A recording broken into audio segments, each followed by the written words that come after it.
Hi guys, Duchess of Monty Shit Show here. I hope you're all doing fantastically well, and I hope you all had a brilliant Jubilee. I saw some of your pictures and some of your videos, and it certainly looks like you had an amazing time. I'm sorry I've been a bit quiet lately. They've upped my chemotherapy treatment again, and this week I've just slept, slept and slept, in amongst all the other mum duties and daughter duties I do as well. So this isn't going to be a long video, it's just something that's come to mind recently. Those of you that are parents will obviously be aware that you have to teach your children life lessons based on your mistakes, based on your past choices, based on your experiences. It's up to the children whether they take your words on board, whether they choose to do something with those words of advice, those little pearls of wisdom. It's entirely down to them what lessons they take away from it.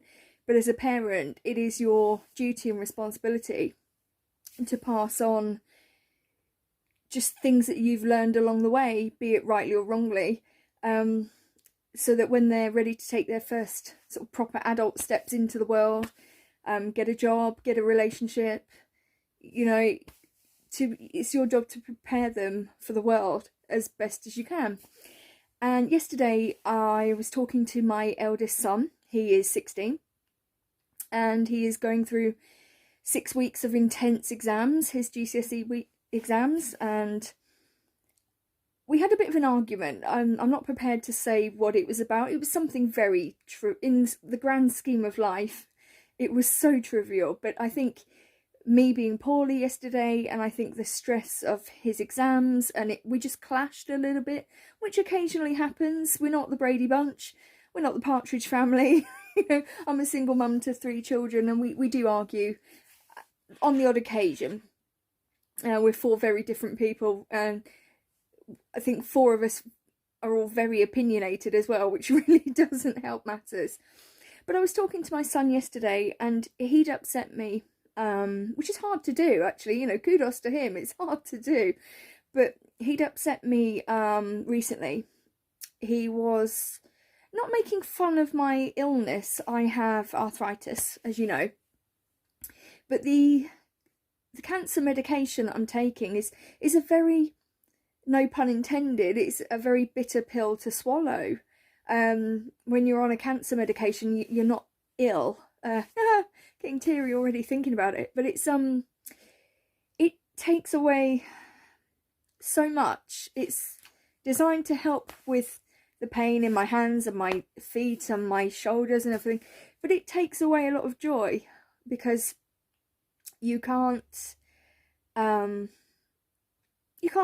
essentially. You can't live a normal life. There are so many rules that you're bound by now. You know, you can't stand in the sun too long, you can't stand in the cold and the rain, you can't have caffeine, you can't have sugar, you can't do this, you can't do that, you lose some of your hair, you're sick and tired a lot of the time, and it's really the mental toll it takes on you. People don't really take that into account, and certainly a 16-year-old boy wouldn't. And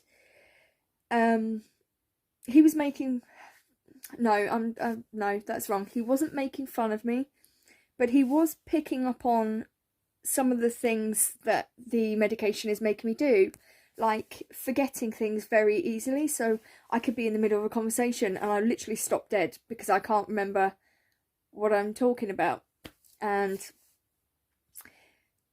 he was picking up on something. Apparently I'd said something, and then because I couldn't remember the incident, he was getting quite cross. And yesterday we had an argument again.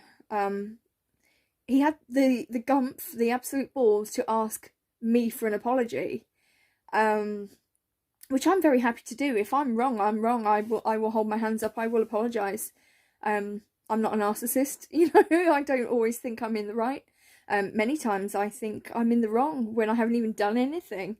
You know, that's just how I am. My daughter's the same way as well, which worries me a little bit. She apologises for everything, bless her. But I was trying to explain to my son that when you do something wrong, or when you unintentionally or intentionally, when you upset somebody, when you cause hurt with your words or with your actions, you do not then have the power. The power is taken away from you in that moment. The minute you upset somebody and you cross boundaries, you overstep the line, the power is taken away from you. The moral ground is taken away. And you do not have the power to tell somebody or to demand an apology, or you cannot then say, you should be over it by now. Do you know what I mean? You shouldn't. If you are the perpetrator, rightly or wrongly, unintentionally, intentionally, if you are the perpetrator, you cannot then dictate to the other person when they can get over it, how they should get over it, and then demand an apology from them. No, that's just not how the world works, you know. And it's sad that some people think that, and I see a lot of that in Prince Harry. Getting to the point of this, his demands on the royal family that they apologise because of how he was treated at the Jubilee, at the service of Thanksgiving at St Paul's.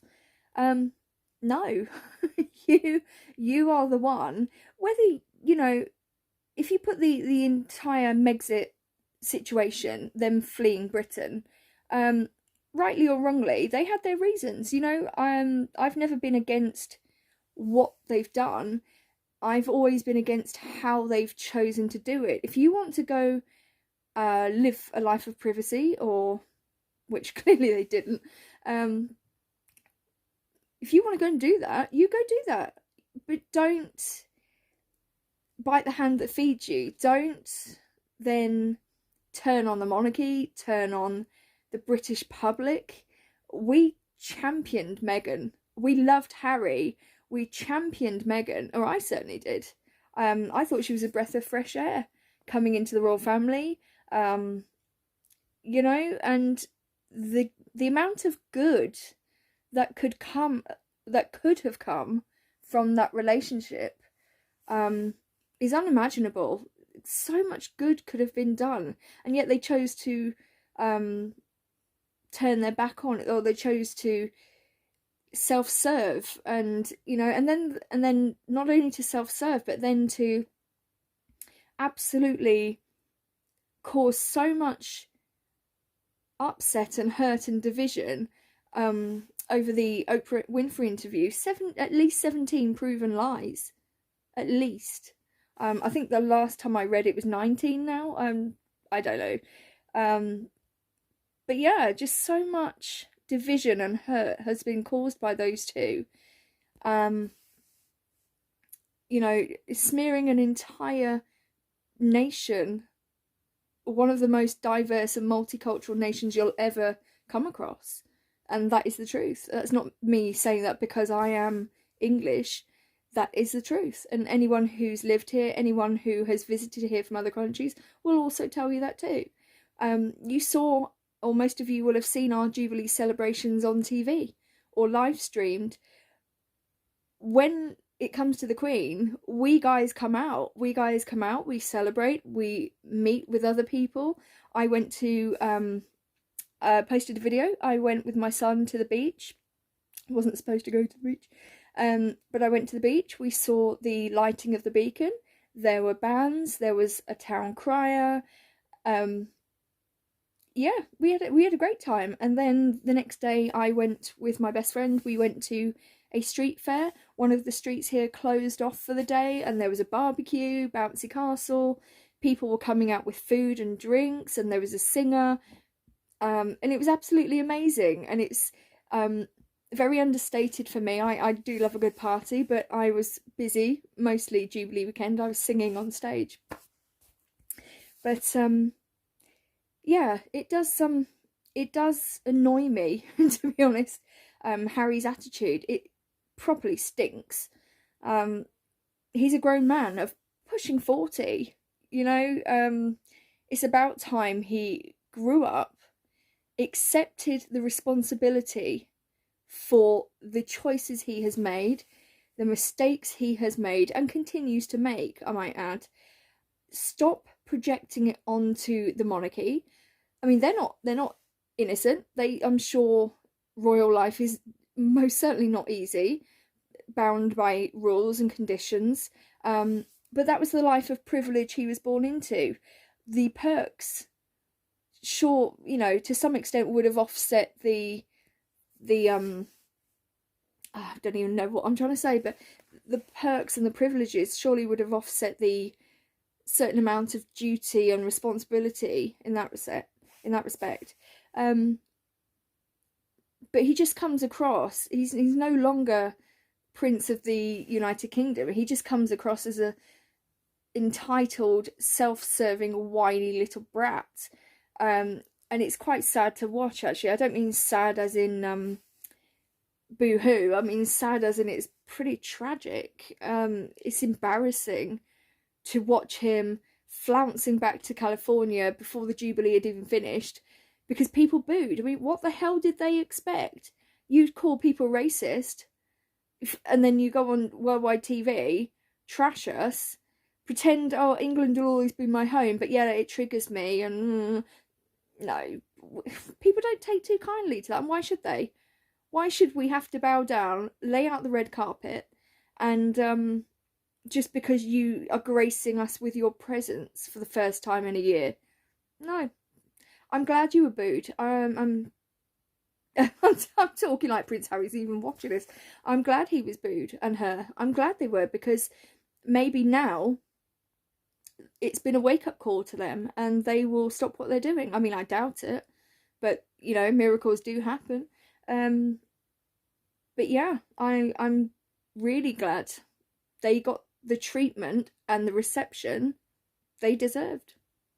And it's not down to us to hold the olive branch out to him. It is not down to him to dictate when we forgive him, how we forgive him, or even if we forgive him. So yeah, so I just wanted to come on and say that, really. It was just something that came to mind while I was trying to give my son a life lesson in apologising and, you know, how to go about dealing with situations when you've upset someone. And I just thought I'd pop on and check in with you guys to let you know that I'm doing good, and hopefully I'll be back making videos in a few days when I feel a bit better. So I hope you enjoy the rest of your Saturday. I love you all lots. Take care.